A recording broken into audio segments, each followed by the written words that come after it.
여러분 반갑습니다. 반도체 오빠 천만쌤입니다. 이제 또 오전 시간 다가왔네요.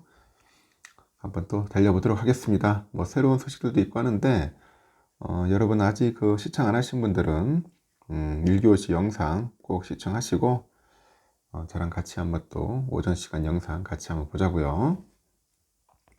갑자기 또 전쟁 소식이 또 들리기 시작하네요. 전쟁 소식이 들려서 상당히 또 찜찜합니다. 찜찜해요. 찝찝하죠. 찝찝해.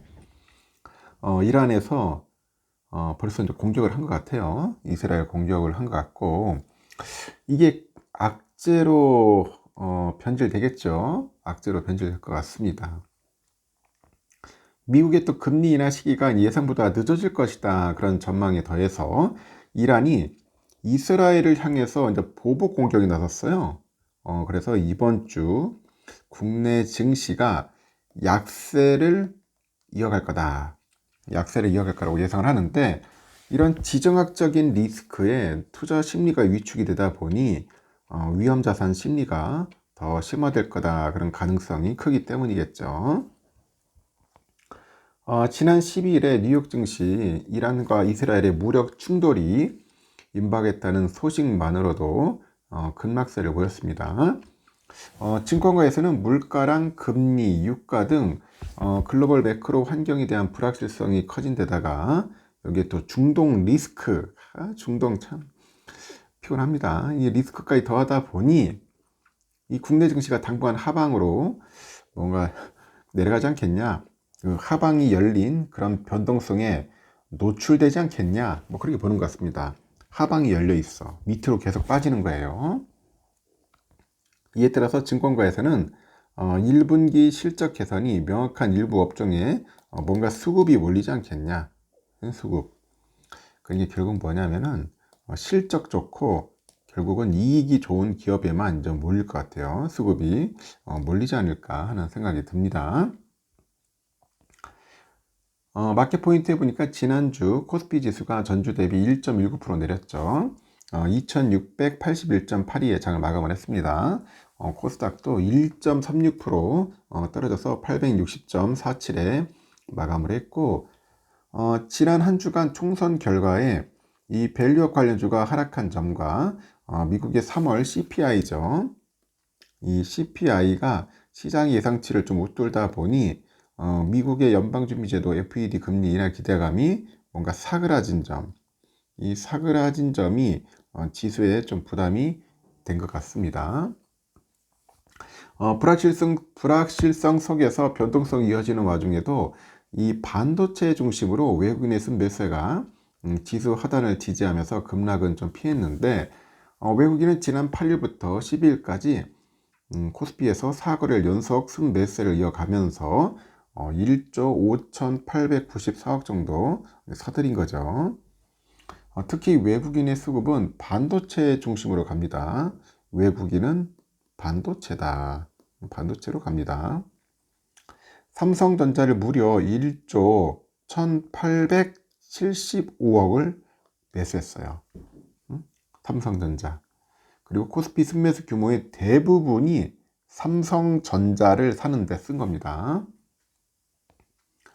그러나 외국인이 앞으로도 이 같은 매수세를 이어갈지는 미지수인데, 연준이 금리 인하 시점에 대한 불확실성과 이란과 이스라엘의 무력 충돌로 위험 자산을 회피하고 안전 자산을 선호하려는 그런 투자 심리가 확대할 가능성이 크기 때문이겠죠. 그래서 미국의 CPI 쇼크로 인해서 미국의 금리 인하 시점이 연기될 것이라는 그런 우려가 그런 위험 자산 선호 심리를 뭔가 위축시켜요. 위축시키면서 증시의 하방 압력으로 작용할 거라고 판단을 하는 거죠. 증권가에서는 지수 상단이 제한되는 상황에서 1분기 실적 발표가 본격화하는 것에 주목을 하고 있는데, 실적 전망이 긍정적인 업종에 대한 매수 전략으로 변동성이 높은 시장에 대응할 수 있다는 설명입니다. 단기적으로 물가하고 금리, 유가 관련 불확실성이 높아진 상황에서요, 시장은 좀 업사이드가 가장 명확해 보이는 분야로 수급이 집중될 가능성이 있다는 거죠. 업사이드 쪽으로. 특히 미국의 빅테크들의 그 인공지능 반도체를 중심으로 이 포트폴리오를 짜야 한다는 분석도 있던데, 미국의 빅테크 기업의 실적 발표가 대기하고 있죠. 지난 12일부터 JP모건, 그리고 시티, 웰스파고 등 이 대형 금융주 실적 발표를 이제 시작으로 해서 이 미국의 어닝 시즌이 이제 시작이 됐습니다. 4월 넷째 주에는 주요 빅테크 기업들의 그 매그니피센트 7이라지 않습니까? 보통 M7, 이 M7의 실적 발표가 줄줄이 진행이 됩니다. 반도체 등 일부 업종에 대한 기대도 커진 상황인데, 이미 지난 10일 세계 파운드리 1등이죠. 대만 TSMC가 그 AI 개발 붐에 따른 첨단 반도체 서버 수요 급증으로 예상치를 크게 상회한 어닝 서프라이즈를 기록했기 때문입니다. TSMC는 올해 1분기 영업이익이 5,926억 4,400만 대만 달러입니다. 우리 돈으로 25조 600억인데 1분기 영업이익이 장난 아니죠. 전년 동기 대비 16.5%는 늘었어요.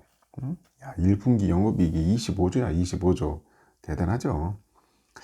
미국의 1분기 어닝 시즌이 현재 통화정책 우려 등의 한쪽으로 기울어진 시장의 그 시선을 옮겨주는 매개체가 될 거다.